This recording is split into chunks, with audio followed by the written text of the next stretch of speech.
사람이 살아가면서 사랑이 회복한다는 것은 대단한 축복입니다. 이 사람이 사랑만 하고 살 수 있다면 이 세상에 악한 일은 하나도 없을 것입니다. 이 사랑의 회복은 존귀함의 회복이다 이렇게 말할 수가 있습니다. 존귀함 때문에 사랑의 열매를 거두기 때문이죠. 근데 때로는 이 존귀함이, 사랑에 대한 존귀함이 좀 안 좋은 환경 속에서 회복되는 경우도 있습니다. 예를 들면 질병이 임했는데 사랑이 회복되는 경우도 있지요. 그렇게 아주 나쁘게 생각했던 남편이 어느 날 병들어 병원에 눕게 되니까 그 남편이 존귀해졌습니다. 그래서 그 남편을 병들었으면 나쁘니까 버려야 되는데 그 남편에 대한 존귀함이 회복돼서 끝까지 사랑으로 그 남편을 간호하고 섬기는 것들을 종종 보기도 합니다. 이 존귀하다는 것, 그것이 우리가 잃어버려서는 안 될 아주 중요한 것인데 이 존귀함을 잊어버리지 않으면 우리는 사랑을 잃어버리지 않을 수 있기 때문인 것입니다. 코로나19가 사람들에게 죽음이라는 두려움을 확 가져왔습니다. 근데 그 두려움 속에서 잃어버렸던 이 존귀함들이 우리에게 새록새록 다가왔습니다. 가족에 대한 존귀함, 또 부모 형제에 대한 존귀함, 그것뿐 아니라 교회가 이 예배에 대한 존귀함이 얼마나 소중한지 깨닫게 되고, 그리고 이 예배를 사랑하는 사람들이 더 많아졌고, 모든 그리스도인들이 지금까지 행했던 하나님 나에게도 은혜 주시옵소서, 복을 주시옵소서, 내 자녀들 모든 문제들을 위해서 기도했지만 아마 이 그리스도인들뿐 아니라 주의 종들이 요사이 가장 많이 기도하는 것은 성전 예배가 회복되게 해달라는 이 예배 존귀함에 대한 가치 때문에 예배 사랑을 위한 기도가 가장 많아지지 않았을까 이렇게 생각합니다. 여러분, 오늘 이 존귀함을 통해서 코로나19라는 그 엄습하는 이 죽음이 우리에게 다가오는 이 바이러스로 인한 우리 모든 것들을 다 갈라놓고, 가족도 갈라놓고, 환경도 갈라놓고, 예배도 갈라놓고, 전부 갈라놓은 이 상황 속에서 존귀함을 회복해내고, 그 존귀함 때문에 그 사랑을 아름답게 회복하여 하나님께 영광 돌리는 우리 모두가 되기를 간절히 바랍니다. 오늘 회복된 축복, 이 회복된 축복이 무엇이냐면 존귀함을 통해서 다시 얻어진 사랑의 은혜라는 것을 기억하고, 여러분 주님의 은혜가 여러분 모두에게 함께하기를 간절히 축원합니다. 요약의 말씀을 함께 읽겠습니다. 코로나19는 인류에게 큰 두려움을 주었습니다. 그러나 가정, 교회, 그리고 사랑의 본질을 회복하게 하는 축복의 시간이 되기도 하였습니다. 진정한 축복인 사랑을 더욱 소중히 합시다. 할렐루야. 오늘 본문의 말씀은 요한복음 21장 예수님이 제자들에게 다가가서 다시 물고기를 잡게 한 사건입니다. 근데 이 20장에 보면 죽으셨던 예수님이 부활하셔서 제자들에게 찾아갔고 그 제자들을 주님이 만나 주셨습니다.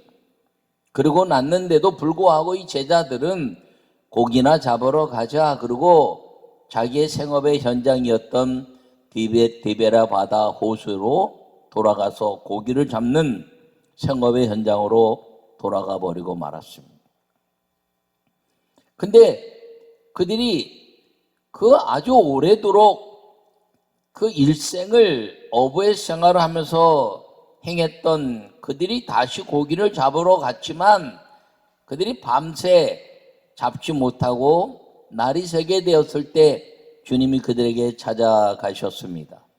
그리고 너에게 고기가 있느냐? 이렇게 물으셨습니다. 그랬더니 우리가 한 마리도 잡지 못했습니다라고 말하자 배 오른편에 그물을 던져라 라고 말합니다. 그래서 배 오른편에 그물을 던졌더니 아주 오늘 본문에 보면 153마리의 물고기가 잡혔다라고 말하고 그물을 들 수 없을 정도였다라고 이야기하고 있습니다. 그때 제자들이 눈이 열린 겁니다.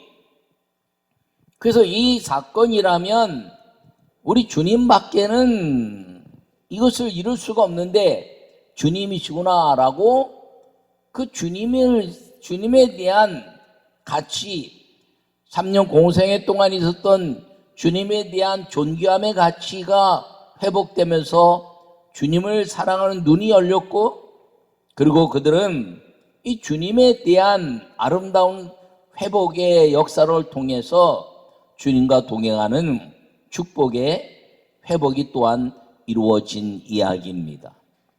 여러분, 오늘 이 본문의 사건을 통해서 우리에게 주시는 주님의 은혜는 성령께서 이끄시는 사람이 된다는 것, 그것은 주님의 존귀함을 회복해내고 그 존귀함 때문에 사랑의 아름다운 역사를 통해서 회복된 축복의 삶을 사는 것임을 말씀하고 있는 것이라는 것을 마음에 새기기를 간절히 바랍니다.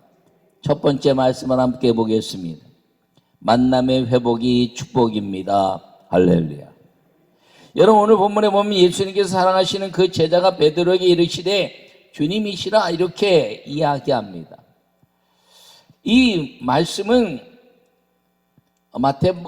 누가복음 5장에 보면 동일한 사건의 이야기가 나옵니다. 예수님을 처음 만났을 때 밤새 고기를 잡았지만 한 마리도 잡지 못하자 예수님이 찾아가셔서 고기를 못 잡았다 이야기하니까 깊은데 그물을 던져라 말합니다. 그들이 깊은데 그물을 던졌더니 말씀에 의지해서 던졌더니 2배 가득 차는 고기를 잡았습니다. 그때 베드로가 이야기합니다. 주님, 나는 죄인입니다. 나를 떠나소서.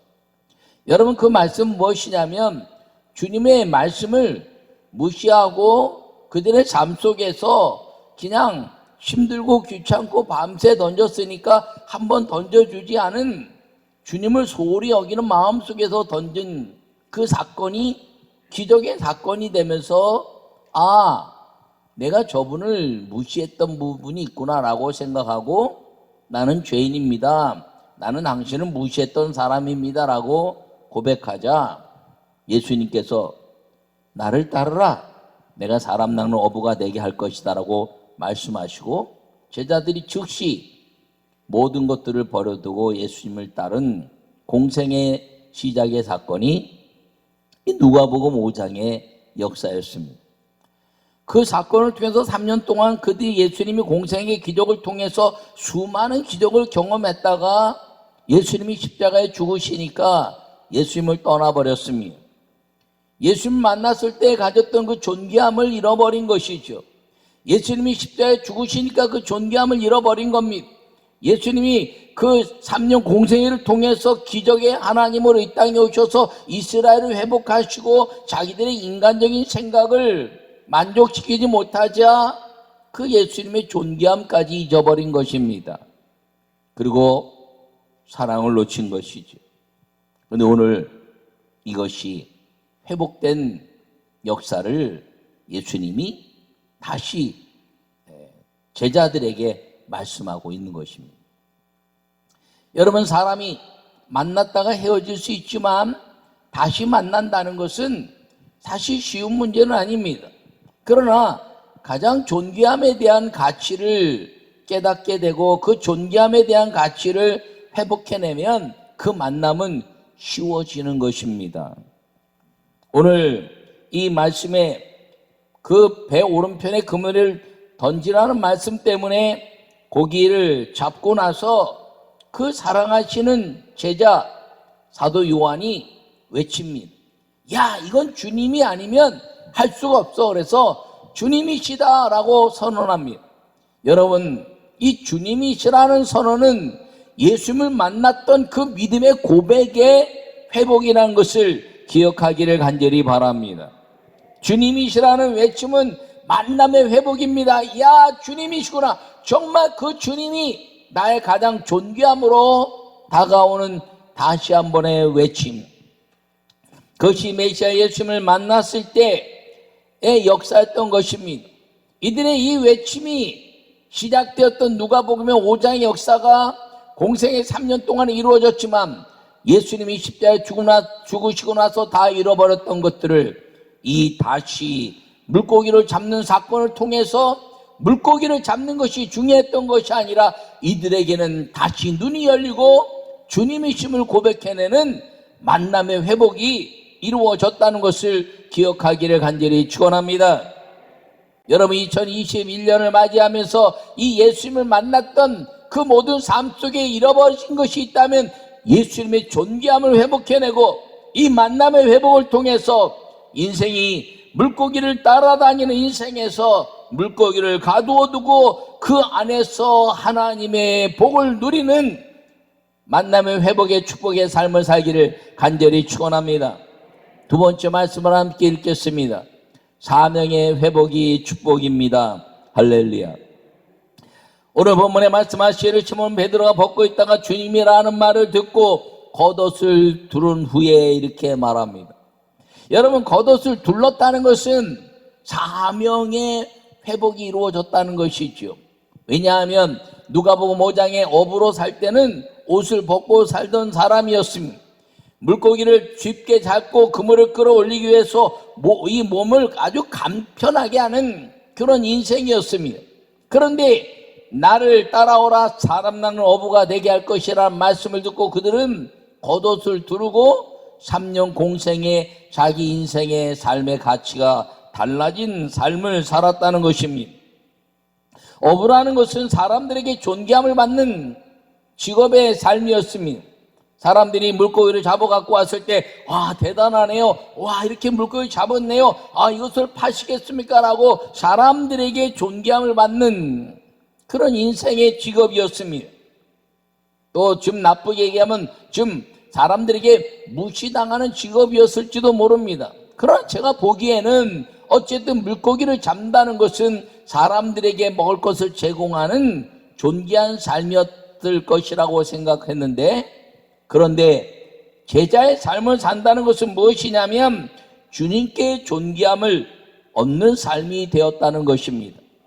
여러분, 사람들에게 존귀함을 얻고 사는 사람 직업도 아름답지만 우리 그리스도인들에게 있어서 이 하나님께 존귀함을 얻는 사람이 된다는 것은, 주님께 주목받는 인생이 된다는 것은 가장 이 땅에서 위대한 삶을 사는 사람이 된다는 것임을 기억하기를 간절히 축원합니다. 겉옷을 벗는다는 것은 내 삶을 내 마음대로 산다는 것이죠. 겉옷을 두른다는 것은 내가 이제 예수님과 함께 사는 사명의 사람이 되었다는 선언인데, 이제 그것을 다시 입은 베드로처럼 여러분 인생의 사명은 주님과 함께하는 것임을 기억하시고, 이 제자의 삶을 통해서 말씀이 여러분들을 주관하는 성도의 삶을 사는 사명의 축복자들이 되기를 간절히 축원합니다. 사명이 된다는 것은 하나님의 말씀을 내가 순종하는 사람이 된다는 것입니다. 내 인생을 내 마음대로 사는 것이 아니라 하나님의 말씀에 의해서 그 말씀에 이끌려 사는 사람이 된다는 것, 이것이 사명의 사람이고, 이 사명을 회복했을 때 하늘의 놀라운 은혜, 주님이 동행하시는 세상 끝날까지 함께 하시는 축복이 우리에게 약속되어 있다는 사실을 기억하고, 2021년도에 성령이 이끄시는 여러분 모두가 되고 사명 회복으로 하늘의 복을 누리는 믿음의 성도들이 되시기를 간절히 축원합니다. 세 번째 말씀을 함께 읽겠습니다. 기적의 회복이 축복입니다. 할렐루야. 여러분, 베드로가 그 겉옷을 두르고 나서 바다에 뛰었다는 것입니다. 여러분, 바다에 뛰어내릴 때는 옷을 벗고 뛰어내려야 수영도 잘할 수 있죠. 근데 겉옷을 입고 바다에 뛰었다는 것입니다. 이것은 무엇을 말하냐면 오병이의 기적의 사건이 있었던 이후에 요한복음 6장의 사건이 아니라 마태복음 14장의 사건을 보면 이 오병이의 사건이 있은 후에 예수님이 기도하러 갔다 왔더니 그 갈릴리 호수 한가운데로 제자들이 타고 있던 배가 떠서 갔습니다. 날이 어둑어둑해 그 제자들 부를 방법도 없고 하니까 예수님이 물 위를 걸어가셨습니다. 물 위를 걸어갔을 때 사람들이 보고 제자들이 보고 유령인가 봐. 참 주님이 참 외롭고 쓸쓸하게 사셨던 것 같아요. 아니 멀리서 오는 사람이 자기 남편도 알아보고 자기 아내도 알아보고 자기 부모도 알아보고 자기 자녀도 알아보는데 3년이나 예수님과 함께 동고동락했던 제자들이 그리고 오병이의 기적을 통해서 수많은 기적을 일궜던 그 예수님 모습을 물 위에 걸어온다면서 유령인가 봐 라고 이야기하는 제자들의 그 말 속에서 아유 예수님 얼마나 섭섭했을까. 여러분 어떤 상황 속에서도요 예수님을 고백하고 살기를 간절히 축원합니다. 그런데 유령인가 봤는데 그래도 베드로가 주님처럼 보이니까 주님이시면 나로 물 위로 오라 하소서 이렇게 말합니다.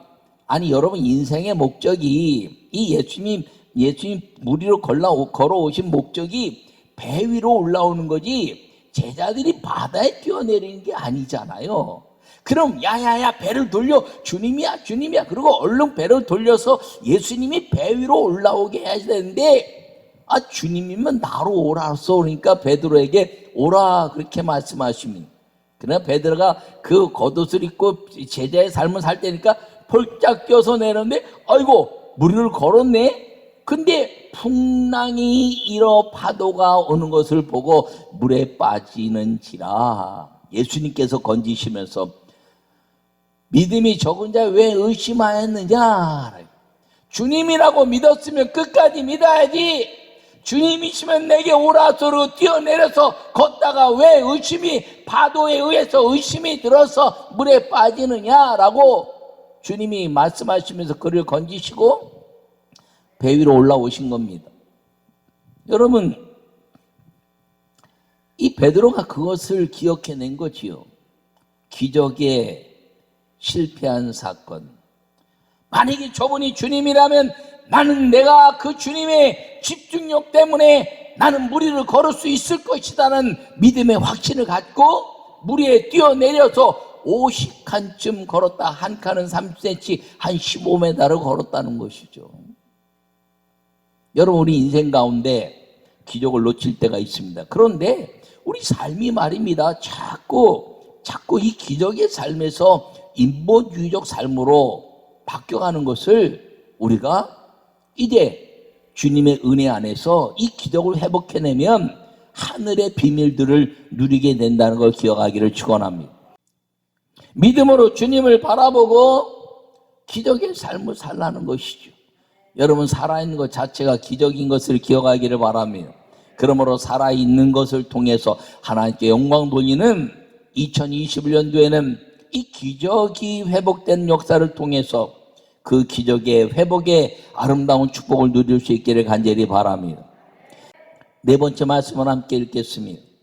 영성의 회복이 축복입니다. 할렐루야. 오늘 이 본문의 말씀을 쭉 읽었지만 우리가 보면 예수님이 이 물고기를 잡고 나서 제자들에게 이야기합니다. 물고기를 좀 가져오라 이렇게 말합니다. 그리고 떡도 좀 가져오라 이렇게 말씀하십니다. 그리고 예수님이 가셔서 떡을 가져다가 그들에게 주시고 생선도 그와 같이 하시니라 이렇게 13절에 말씀하고 있습니다. 이것은 무엇이냐면 예수님이 이 잊어버린 제자들과의 삶, 그 베드로가 물 위를 걸어 뛰어 올라오는 것, 물고기를 잡은 사건, 그래서 물고기와 기적의 삶을 통해서 예수님이 보여주신 가장 아름다운 역사 무엇이냐면 오병이어의 기적의 역사였던 것입니다. 오병이어는 집단적인 기적을 일으킨 역사죠. 마귀의 모든 권세를 깨뜨리시고 사람이 떡으로 살 것이 아니요 하나님의 입에 나오는 말씀으로 살 것이라는 것을 통해서 마귀에게 이 사람들이 떡과 물고기를 먹는다고 하나님이 영생 가운데 오지 않는 것을 선언한 말씀이 오병이의 기적의 역사인 것입니다. 그런데 이 오병이의 기적의 역사를 통해서 마지막 요한복음 6장의 이 오병의 기적의 역사를 통해 사람들 다 먹이시고 마지막 가장 아름다운 열매로 보여주신 것이 무엇이냐면 떡을 떼시고 그들에게 말씀하시고 생명의 떡이 예수님 나라는 것을 말씀하시면서 그 모든 먹은 사람들이 다 돌아가자 너희도 가려느냐 물었을 때 베드로가 말합니다. 영생의 말씀이 여기에 있으니 우리가 누게로 가오리까 할렐루야. 그것이 마지막 오병이의 최고의 클라이막스 결말이었습니다. 그러고 나서 예수님은 이제 베드로를 최고의 수제자로 삼습니다. 여러분, 이 고백을 통해서 제자의 삶의 삶들이 풍요롭게 시작되는 것입니다. 사람이 떡과 빵으로 사는 것이 아니고 물고기와 떡으로 사는 것이 아니라 이제 입에 먹는 것으로 사는 것이 아니라 영생의 말씀으로 사는 것입니다라는 그 고백을 통해서 예수님은 제자들과 함께 풍요한 제자의 삶을 사는 역사를 보여주신 공생의 시작의 아름다운 은혜가 이 영성의 역사였던 것을 기억하기를 바랍니다. 근데 잊어버린 거예요. 이것이 오늘 이 떡과 물고기를 통해서 보여주는 것이 영성의 회복의 은혜라는 것을 기억하기를 바랍니다. 2021년도에 여러분 이 회복의 아름다운 역사, 이 회복을 통해서 하나님의 아름다운 축복의 삶을 사는 우리 모두가 되기를 간절히 바랍니다. 그 축복의 삶은 무엇인가요? 하나님 말씀에 집중하고 순종하고 그리고 성령 충만한 삶을 사는 것임을 기억하기를 바랍니다. 그 모든 것이 무엇인가요? 이 성령의 역사를 통해서 예수님을 다시 만나는 순간에 제자들은 눈이 열렸고 예수님의 존귀함을 아주 확연하게 다시 한번 깨달은 것입니다. 그래서 그 예수님의 확연한 존귀함을 깨닫고 나서 모여라 그랬더니 감람산에 모였고 예수님의 존귀함을 깨달아서 죽음을 불사하고 십자가 옆에서 도망갔던 그 제자들이 예수님을 사랑하기 때문에 감람산에 모여서 예수님이 하시는 말씀을 들은 것입니다. 너희는 예루살렘을 떠나지 말고 너희는 기도하고 성령을 기다리라. 성령이 임하시면 너희가 예루살렘과 온 유대와 사마리아 땅끝까지 이르러 내 증인이 될 것이다. 할렐루야. 그 말씀에 집중하고 예수님의 존귀함을 마음에 받아들이고 그리고 예수님 사랑합니다 라는 말 때문에 내 양을 먹이라, 내 양을 쳐라, 내 어린 양을 먹이라 말씀 통해서 어디로 끌고 가든지 너와 함께 할 것이고 각자 사명대로 살 것인데 아멘 하고 살았더니 감람산에서 모인 제자들에게 하신 말씀이 그들에게 마음에 새겨지고 성령을 받고 나서 그들은 그 말씀에 이끌렸고 성령의 충만함으로 무엇을 하든지 복음을 증거하다가 예수님의 그 아름다운 역사, 성령이 내 안에 들어와서 내 안에 예수님의 그 영이 나를 지배함으로 말미암아 예수님과 함께 십자가에 죽고 예수님과 함께 돌에 맞는 것처럼 죽는 순교 속에서도 그들은 이 존귀한 예수님의 사랑을 놓치지 않고 예수님의 아름다운 복음의 열매를 거둔 성령의 사람이 됐다는 것을 기억하기를 바랍니다. 예수 그리스도를 믿음으로 이 사랑이 회복된 그 하늘의 축복을 누리는 사람이 성령의 사람이요. 회복된 축복이 무엇이냐? 예수님의 존귀함을 통해서 예수님을 끝없이 사랑하는 그 사랑 때문에 목숨까지도 아깝지 않은 그 복음에 대한 순교적 삶, 그걸 통해서 하나님은 모든 것들을 할 수 있다는 기도의 사람 그리고 축복의 사람 성령님께 이끌리는 사람이 된다는 것을 기억하시고 여러분 2021년도에 성령님께서 이끄시는 사람이 되어서 하늘의 모든 복과 땅의 모든 하나님의 동행하시는 삶을 통해서 세상 끝날까지 함께 하겠다는 그 성령의 약속을 마음껏 누려가는 우리 모두가 되기를 간절히 축원합니다.